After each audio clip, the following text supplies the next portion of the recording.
Unacademy. Let's crack it.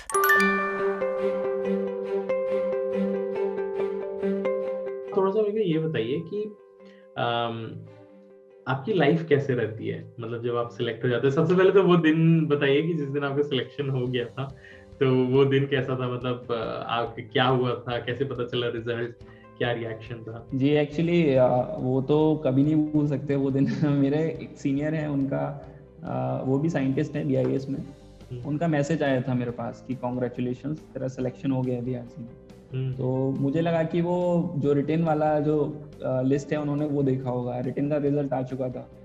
और मैं उस टाइम गेट का प्रिपरेशन कर रहा था, घर पे ही था, जनवरी की बात है। तो मुझे तो बिलीव ही नहीं हुआ था उस टाइम पे। तो मैंने बोला उनको कि सर ऐसा नहीं है, अभी रिजल्ट नहीं आया, आपने शायद रिटन का देखा होगा। तो उन्होंने फिर मेरे को जब रिजल्ट भेजा तो फिर मेरे पास फिर आफ्टर 15 मिनट्स ऑफिशियल मेल भी आ गया था BRC का।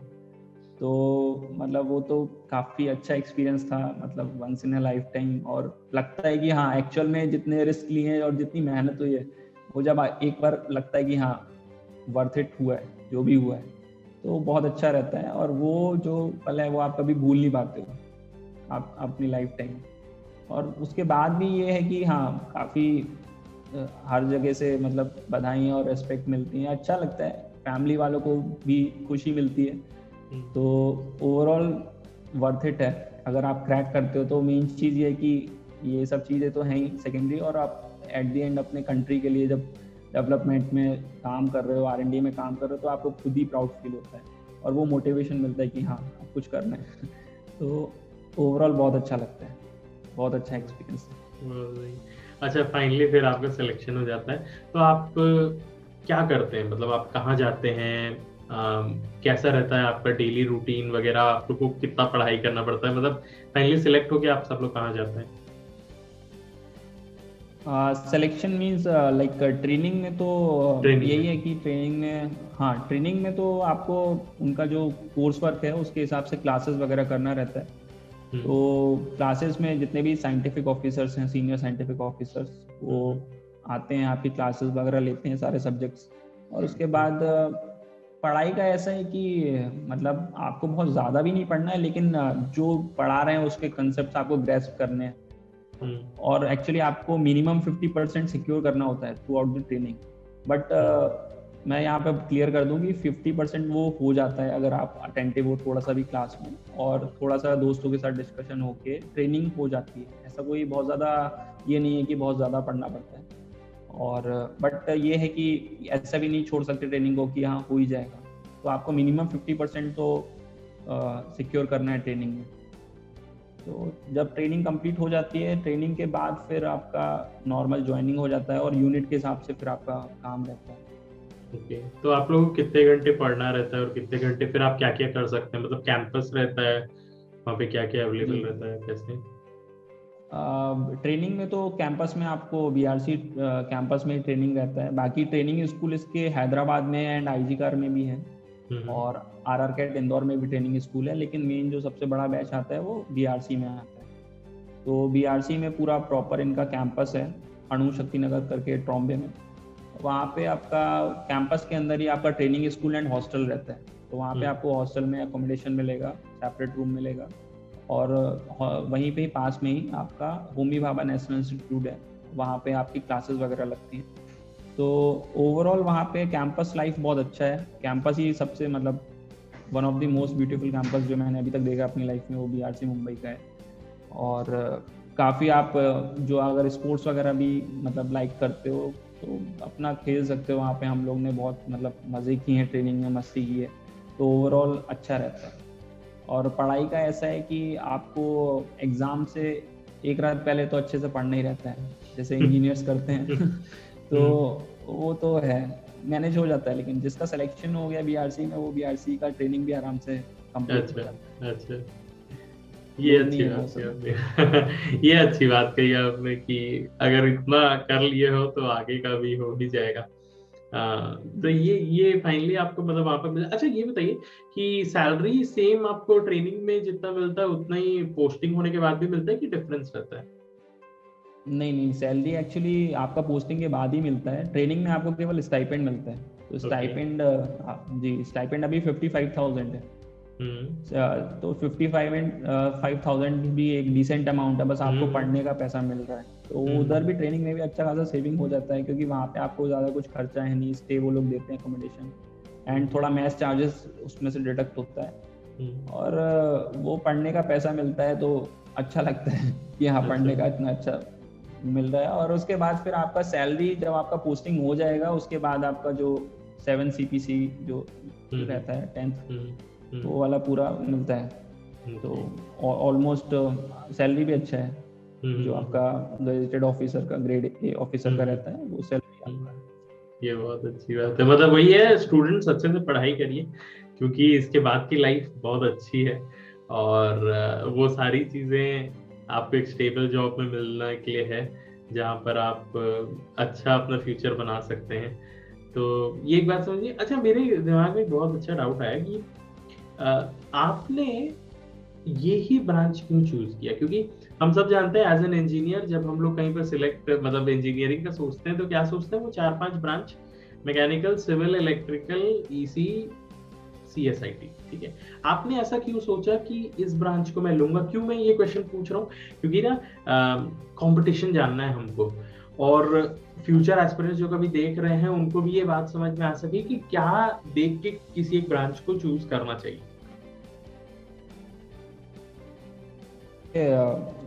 Actually branch metallurgy and materials engineering एक ऐसा ब्रांच है जो हम लोग को पहले नहीं पता होता है, किसी को भी नहीं पता होता है 12th स्टूडेंट को कि हाँ इस टाइप का भी एक ब्रांच है। मेरे को भी नहीं पता था। तो मैं जिस इंस्टीट्यूट में कोचिंग किया था, मैं JEE मेंस का, तो वहाँ पे मेरे एक मेंटर थे, उन्होंने मेरे को, वो भी सेम ब्रांच से थे और वो DRDO में साइंटिस्ट थे। उसके बाद उन्होंने वहाँ से साइंटिस्ट काफ़ी टाइम मैंने सर्व किया। उसके बाद उन्होंने खुद का कोचिंग इंस्टीट्यूट स्टार्ट किया था।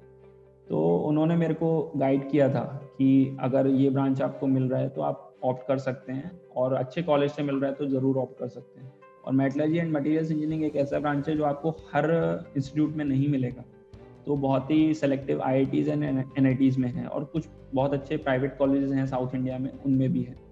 तो जो बेल्ट आपका उड़ीसा वाला है, जहाँ पे ज़्यादा मेटलर्जिकल इंस्टीट्यूट, ये कंपनीज हैं, वहाँ पे आपको ज़्यादा कॉलेजेस मिलेंगे, एंड जमशेदपुर साइड काफ़ी अच्छे कॉलेज मिलेंगे। तो बेसिकली ये ब्रांच तो किसी को नहीं पता होता, लेकिन आपको अल्टीमेटली देखना है कि हाँ इस ब्रांच का फ्यूचर क्या है। तो उसके लिए आप अपने सीनियर्स से किसी से बात कर सकते हैं, या फिर ये है कि आपको ये टारगेट करना है कि उस ब्रांच का प्लेसमेंट कैसा है। तो किसी भी अगर आप किसी भी NIT, IIT या फिर किसी अदर कॉलेज का प्लेसमेंट रिकॉर्ड उठा के देख सकते हैं पिछले सालों का, तो उससे एक आपको आइडिया हो जाता है कि हाँ इस ब्रांच का एवरेज पैकेज कितना है। तो उससे भी एक आइडिया हो जाता है। बाकी देखिए, इंटरेस्ट का मैं बता दूं कि सबसे पहले आपको नहीं पता होता कि हाँ इस ब्रांच में क्या पढ़ने को मिलेगा। वो आप जब एक बार एंटर हो जाते हो बीटेक में, उसके बाद ही आपको डेप्थ में जाने को मिलता है। तो बेसिकली आपको ये देखना है कि हाँ इसका फ्यूचर कैसा है, इसमें स्कोप कैसा है, कहाँ कहाँ जॉब्स हैं। अगर वो फ्यूचर जॉब्स आपको अट्रैक्टिव लग रही हैं, आप उसमें काम कर सकते हो, तो आपको वो पर्टिकुलर ब्रांच ऑप्ट करना चाहिए। और ये बहुत इंपॉर्टेंट चीज़ है कि आपको कॉलेज को बहुत ज़्यादा प्रायोरिटी देनी चाहिए। अगर आपका कॉलेज अच्छा है तो आपका प्लेसमेंट नो डाउट अच्छा हो। तो मेरा यही था कि हाँ मैंने ब्रांच को बहुत ज़्यादा उस टाइम प्रायोरिटी ना देके कॉलेज को प्रायोरिटी दी थी। तो मेरे को MNIT जयपुर मिल रहा था, तो मैंने फिर मेटलर्जी ऑप्ट किया। बट वहाँ जाके मेरे को पता लगा कि हाँ इस ब्रांच का प्लेसमेंट सबसे अच्छा है। मतलब सबसे अच्छा इन द सेंस कि आपको बहुत ज़्यादा कंपटीशन नहीं है वहाँ पे। तो मेरे टाइम पे आई थिंक 60 स्टूडेंट रजिस्टर्ड हुए थे प्लेसमेंट्स के लिए, एंड 55 का सिलेक्शन हो गया था। तो प्लेसमेंट हो गया था, तो फिर ओवरऑल आप देखेंगे तो उस ब्रांच का प्लेसमेंट बहुत अच्छा है। और उसके बाद फ्यूचर में भी इतने सारा जितना R&D, DRDO, ISRO और आपका BRC, ये भी रिक्रूटमेंट रहता है। BIS में भी साइंटिस्ट का रिक्रूटमेंट है। सेल है, steel authority of India limited, PSUs वगैरह हैं, IOCL है। तो काफ़ी अच्छा स्कोप है। तो किसी भी ब्रांच का ये नहीं है कि बस आपको थोड़ा अपना फ्यूचर में देखना है कि हाँ किस टाइप का जॉब है। तो मेरा बेसिकली मेटलर्जी का मटेरियल्स इंजीनियरिंग, अलॉय डिज़ाइन और डेवलपमेंट का काम रहता है, मटेरियल रिसर्च का काम रहता है। तो आपको फ्यूचर देखना है कि हाँ इस जॉब का कहाँ कहाँ आपका प्लेसमेंट का चांसेस है, किस किस कंपनीज में, किस किस लोकेशन में आप काम कर सकते हैं। अगर सूटेबल लगता है तो आप जा सकते हैं उस ब्रांच के लिए। मतलब वही आपको पता रहना चाहिए कि मेरे को ऐसा लग रहा था कि कोई अगर ऐसा मेंटर रहे ना जो आपको थोड़ा सा हेल्प कर सके, कि ये ब्रांच यहाँ पर अच्छी है या इसमें ये पढ़ा जाता है, तो आप एक्चुअल में उस चीज़ को गाइड कर सकते हो। पर शायद हमारे टाइम पे उतना ज़्यादा नॉलेज नहीं था कि कहाँ पर क्या होता है, बस वो एक हवा रहती है कि ये ब्रांच चल रहा है, ये सदियों से चलेगा, ये रॉयल है, ये ये ऐसा है करके चल जाता है। पर एक्चुअल में ये है कि आप थोड़ा-सा कॉलेज को ज़्यादा प्रेफ़रेंस दीजिए, देखिए, खुद से एनालिसिस करिए कि वहाँ पर कितना अच्छा प्लेसमेंट है, ये आपके हिसाब से सही रहेगा। बहुत सही सर। तो फाइनली मुझे कुछ और चीज़ें ये पूछनी कि आप अपने आप को किस टाइप का स्टूडेंट मानते थे शुरू से? मतलब बहुत अच्छे स्टूडेंट थे क्या? कि मतलब एक क्या क्वालिटी होनी चाहिए शुरू से कि अगर if you are getting selected for a scientist post, तो कोई एक अगर बच्चा है तो उसके अंदर ऐसा क्या क्वालिटी कुछ होना चाहिए कि वो आप वक्त के साथ डेवलप करते हैं, या बचपन से ऐसा कुछ दिख जाता है कि ये बड़ा होके साइंटिस्ट बनेगा, ऐसा करके कुछ आप ये बताइए। देखिए भाई, स्टार्टिंग से तो किसी को नहीं पता होता है क्या कौन बनेगा, क्योंकि सब ये है कि हाँ, थोड़ा सिंसियर रहना है। और मेरा यही था कि अर्ली एकेडमिक्स में मैं थोड़ा अच्छा था पढ़ने में, तो डिस्ट्रिक्ट में भी रैंक होल्डर था। और बीटेक में आने के बाद मैं थोड़ा एक्स्ट्रा करिकुलर एक्टिविटीज़ में भी पार्टिसिपेट करता था, मैं स्पोर्ट्स में ज़्यादा एक्टिव था। तो मैं first year second year fest वगैरह में भी काफ़ी ऑर्गेनाइज कराए हैं। तो मेरा ऐसा नहीं था कि हाँ मतलब पढ़ना ही है मेरे को कॉलेज में हर चीज़ एक्सप्लोर करनी थी। तो मैंने ऐसा नहीं है कि स्टार्टिंग से ही पढ़ना स्टार्ट कर दिया, बस जितना ज़रूरत रहता था पढ़ता था। First year second year third year से जब ये है कि आपको एक चीज़ डिसाइड करनी होती है कि हाँ फोर्थ ईयर में आपका प्लेसमेंट होने वाला है, तो आपको एक पता होना चाहिए कि हाँ आपको किस फील्ड में करियर चाहिए, किस फील्ड में करना है। आपके पास बहुत सारे ऑप्शंस रहते हैं, यूपीएससी है, आपका एमबीए करना है या प्लेसमेंट लेना है या फिर कुछ भी करना है, साइंटिफिक पोस्ट चाहिए आपको, तो उसके लिए आपको थर्ड ईयर में थोड़ा सिंसियर होना पड़ेगा। हाँ, एटलीस्ट थर्ड ईयर तक सिलेक्शन हो जाना चाहिए कि हाँ मेरे को ये चीज़ करनी है। और थर्ड ईयर से अपना थोड़ा बहुत फिर मैंने अपना जो कोर था वो स्टार्ट किया पढ़ना, थोड़ा सीरियस होना स्टार्ट किया। उस वजह से मेरे जो ग्रेड्स वगैरह थे वो भी इंक्रीज होना स्टार्ट हो गए, जो टॉपर्स था उसमें आ गया फाइनली, मतलब पास आउट होते होते। तो स्टार्टिंग से मैं कॉलेज में टॉपर लिस्ट में नहीं था, लेकिन एवरेज स्टूडेंट था, एकदम एवरेज। बट उसके बाद फिर जब खुद एक प्रायोरिटी सेट करना होता है ना कि हाँ मेरे को इसी फील्ड में जाना है, तो अपने आप इम्प्रूवमेंट दिखने लगता है। तो लास्ट में मेरा फिर जब मैं गेट के लिए फिर प्रिपरेशन करने लगा तो कॉलेज में भी अच्छे ग्रेड्स वगैरह आने लगे थर्ड ईयर फोर्थ ईयर में।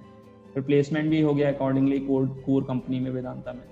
तो एक यही था कि मैं ओवरऑल अपने आप को एक एवरेज स्टूडेंट मानता हूँ, बहुत एक्स्ट्राऑर्डिनरी नहीं हूँ। तो बस ये है कि हाँ अगर थोड़ा सा आप सिंसियर रहेंगे अपने गोल्स के लिए तो आप अचीव कर लेंगे।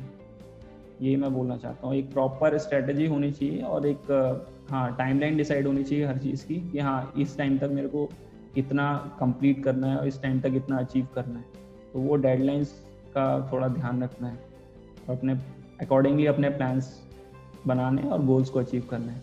अगर आप छोटे छोटे गोल्स अचीव करेंगे तो बड़ा गोल तो अचीव होगा ही होगा। सही।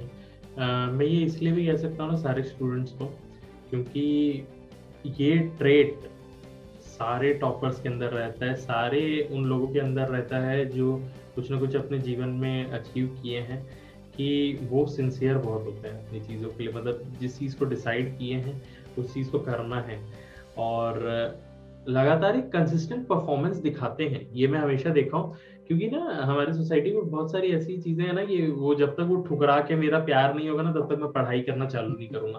तो ये बहुत ही रेयर केस रहता है, मतलब 1 in a million टाइप का।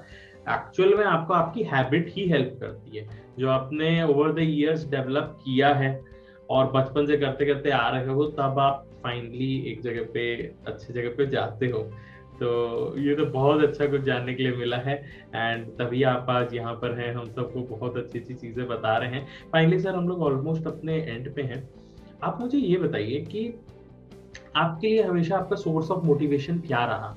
क्योंकि एक ऐसी बात भी होती है ना सर कि ना हम पैसा कमाने लगते हैं ना तो फिर वो पढ़ाई में ना मन नहीं लगता है, क्योंकि आप जानते हैं एक साइड से इनकम होता रहता है, फिर आप उतना ज्यादा देखते नहीं है क्योंकि एक बहुत बड़ा गैप आ जाता है ना आपके पढ़ाई के बीच में और काम वाम के बीच में। तो आपको ऐसी क्या चीज थी जो हमेशा मोटिवेट करती रहती थी कि आपको ये ज्वाइन करा, क्योंकि यू आर अर्निंग हैंडसम, मतलब एक अच्छी कंपनी में थे आप, प्लेस थे ऑलरेडी, एंड कईयों की जिंदगी आप ऑलरेडी जी रहे थे ड्रीम को, तो आपके लिए क्या मोटिवेशन था? देखिए आशीष, मेरा ये था कि मेरे को अगर मैं काम कर रहा हूँ तो मेरे को वो काम अच्छा लगना चाहिए। तो मैं वेदांता में था तो वहाँ शिफ्ट जॉब रहता था, और वहाँ मेरा मेटलर्जी से रिलेटेड कोई काम नहीं था। मेरा ग्रीन एनोड प्लांट में था, तो मैं शिफ्ट जॉब प्रोडक्शन में था, तो वहाँ शिफ्ट हैंडल करना रहता था, स्काडा पे काम रहता था। तो बस वहाँ पे जस्ट आप ऑपरेटर की तरह, इंजीनियर की तरह काम करते हो, तो उसमें आपका कोर ये नहीं है कि आप जो पढ़ा है बीटेक में वो आप अप्लाई कर पा रहे हो। तो ऐसा लगता है कि हाँ यार, 4 साल जो पढ़ा वो तो आप अप्लाई नहीं कर पा रहे हो, बस सैलरी के लिए आप काम कर रहे हो और उसमें आपको मज़ा नहीं आ रहा। तो एक वही चीज़ थी मोटिवेशन में कि हाँ यार, जो करा है उसको थोड़ा कंट्रीब्यूट करना है, किसी भी चीज़ में करना है बट करना है। तो वो मैं थोड़ा यही था कि मेटलर्जी से इतना अटैच हो गया था कि हाँ मेरे को थोड़ा R&D या फिर इस टाइप की जॉब में जाना था कि जिसमें हाँ मेरा मेटलर्जिकल जो नॉलेज है मैं थोड़ा अप्लाई कर सकूँ। जब आप अप्लाई करते हो तभी आपको अच्छा लगता है कि हाँ मैं आप कुछ कंट्रीब्यूट कर रहे हो। तो जिस चीज़ का आपको नॉलेज ही नहीं है तो वहाँ पे आप क्या इनपुट दोगे। बस ये है कि फिर मैंने यही था कि उसमें R&D में तो BRC और DRDO यही बेस्ट थे। तो सोर्स ऑफ मोटिवेशन आप बोल सकते हो कि मैं अपने वर्क को बहुत ज़्यादा प्रेफरेंस देता हूँ, और जो चीज़ आपको अच्छी लगती है अगर आप उस चीज़ के पीछे जाएंगे तो आप एक है ना, लाइफ में किसी और मोटिवेशन की ज़रूरत नहीं मिलती, मतलब ज़रूरत नहीं पड़ती है। तो बस एक वही चीज़ है कि जो भी आपको अच्छा लगे वो करिए। इसलिए अपने आप को सबसे पहले एक्सप्लोर करिए 1-2 साल बीटेक में, और उसके बाद ही डिसाइड करिए आपको क्या करना है। ओके, बहुत सही सर। और फाइनली कुछ अच्छा, ऐसा कुछ जिससे स्टूडेंट्स अपने आप को समझ सके कि उन्हें क्या पसंद है, उन्हें किस डायरेक्शन में मूव करना चाहिए, उनको कैसे ये जानना चाहिए कि किस तरीके से हम लोग एक डायरेक्शन में मूव कर सके, फोकस कर सके उस डायरेक्शन में, और आपका सीक्रेट किसी भी चीज पे सक्सेस पाने का। देखिए स्टूडेंट्स के लिए तो मैं यही बोलूँगा कि अपने आप को एक्सप्लोर करने का सबसे बेस्ट टाइम होता है आपका कॉलेज टाइम। तो आपके कॉलेज में आप जितना अपने सीनियर से इंटरेक्ट करोगे, जितना फेस्ट वगैरह में पार्टिसिपेट करोगे, इवेंट्स में पार्टिसिपेट करोगे, अपने आप में पता लगता है। देखिए आप सेमेस्टर्स तो देते हैं, तो पढ़ाई लिखाई तो होती रहती है, आपको अपने बारे में जानना है तो आपको हर चीज़ करनी पड़ेगी, हर चीज़ में पार्टिसिपेशन बहुत ज़रूरी है, चाहे ऑनलाइन क्विजेज हो या फिर कुछ भी हो, कोई सा कल्चरल इवेंट हो, स्पोर्ट्स एक्टिविटी हो, छोटे मोटे फ्लैश मॉब्स हो, कुछ भी हो, आप पार्टिसिपेट करिए, आप इंजॉय करिए 1-2 साल, खुद को जानिए। और कॉलेज एक ऐसा टाइम है कि आपको हर, मतलब एक देश के कोने कोने का बच्चा मिलता है, तो उन लोगों से भी बहुत सीखने को मिलता है। तो अपना फ्रेंड सर्कल जो है तो थोड़ा उसमें भी आप थोड़ा सेलेक्टिव रहिए कि हाँ फ्रेंड सर्कल जो है उसको बहुत अच्छा रखिए। और उसके बाद फिर यही है कि मतलब मेरा तो ये है कि मतलब आपका फोकस बहुत अच्छा होना चाहिए, और फोकस अगर आपका अच्छा है तो आप अपने टारगेट को बहुत कम टाइम में अचीव कर सकते हैं। तो मेरा यही मानना है कि फोकस, अगर आप किसी भी चीज़ को फोकस्ड हैं तो आपका प्लानिंग भी फिर उसी अकॉर्डिंग उतना ही अच्छा आप प्लान कर सकते हो, और अपने गोल को बहुत कम टाइम में अचीव कर सकते हो। तो आपका फोकस बहुत इंपॉर्टेंट है किसी भी चीज़ के लिए। वो फोकस आपको कैसे रखना है वो आपको जानना है, क्योंकि आजकल बहुत डिस्ट्रैक्शंस हैं, फ़ोन है, सब कुछ है। तो मेरा भी प्रिपरेशन टाइम में यही रहता था कि मैं जब BRC का टाइम बहुत कम था मेरे पास, एक्चुअली 4-5 मंथ्स थे, और मैं गेट के लिए प्रिपेयर कर रहा था साइमल्टेनियसली। BRC के लिए तो आई थिंक मैंने 1 मंथ दिया होगा। तो मैं अपना फ़ोन तो मतलब एक होता था ना, साइड में रख देता था। हाँ मेरे को 6 घंटा पढ़ना है आज या 7 घंटा पढ़ना है, तो उस टाइम मैं फ़ोन नहीं लेता था, और उसके बाद मैं अपना फ़ोन उठाता था। तो जब मेरा टारगेट कंप्लीट हो जाता था उस दिन का, हाँ मैं सैचुरेट हो गया, इससे ज़्यादा मैं नहीं पढ़ सकता, तो मैं अपना एक्स्ट्रा जो भी बात करना है किसी से कर लिया। तो एक आपको प्रॉपर प्लानिंग रखना पड़ेगा, अपने डिस्ट्रैक्शंस को सबको दूर रखना पड़ेगा, एंड बहुत फोकस्ड वे में आपको पढ़ना पड़ेगा। अगर आप 10-12 घंटे पढ़ रहे हैं और आप फोकस्ड नहीं है तो उसका कोई आउटपुट नहीं है, आउटपुट आना चाहिए हर चीज़ का। तो मैं बस यही मानता हूँ कि अगर आप फोकस्ड होकर पढ़ते हैं तो काफ़ी अच्छा है आपके लिए। बहुत सही सर, बहुत सही, थैंक यू सो मच। आपने अपना इतना वैल्यूएबल टाइम हम लोग के साथ स्पेयर किया। आज मैं खुद आपसे बहुत सारी चीज़ें सीख रहा हूँ, सीखा है मैंने आज आपसे कि पहली बात तो ये कि जो चीज़ पसंद है उस चीज़ को करो। दूसरा, कॉलेज स्टूडेंट्स के लिए कि अपने आप को एक्सप्लोर करिए। ये नहीं है कि जो आपको बता दिया गया है वही सत्य है, वो सत्य है पर वो उस पर्टिकुलर पर्सन के लिए है, जरूरी नहीं है कि आपके लिए भी वो चीज एकदम सही होगी। मतलब किसी को बोल दिए कि स्पोर्ट्समैन ही बनना है पर आपको मन ही नहीं है। मैं ऐसे लोगों को जानता हूँ सर, पता है एक का इंटरव्यू ले रहा था, रैंक 1 है वो इसी ब्रांच में, गेट में। तो उनका ऐसा है ना कि उनको मैनेजमेंट वाला जॉब ही नहीं करना है।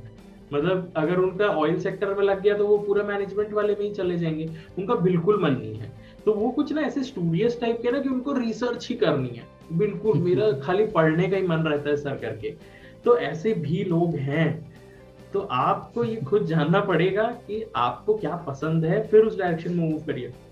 फाइनली वो IISc में चले गए हैं, तो ही इज हैप्पी देयर कि हाँ अच्छी अच्छी चीजें सीखने के लिए मिल रही है करके। तो आप सबके लिए सर की तरफ से बहुत बड़ा एडवाइस यही है कि अपने आप को एक्सप्लोर करिए, सीखिए, फोकस अच्छा करिए, चीजों को एक्सप्लोर करिए और मेहनत करते रहिए। Thank you so much sir, बहुत अच्छा लगा मुझे आपसे इंटरेक्ट करके, एंड आई होप स्टूडेंट्स को भी लगा होगा। वीडियो पसंद आया लाइक करिएगा, अपने दोस्तों को शेयर करिएगा। Thank you so much sir. Thank you Ashish.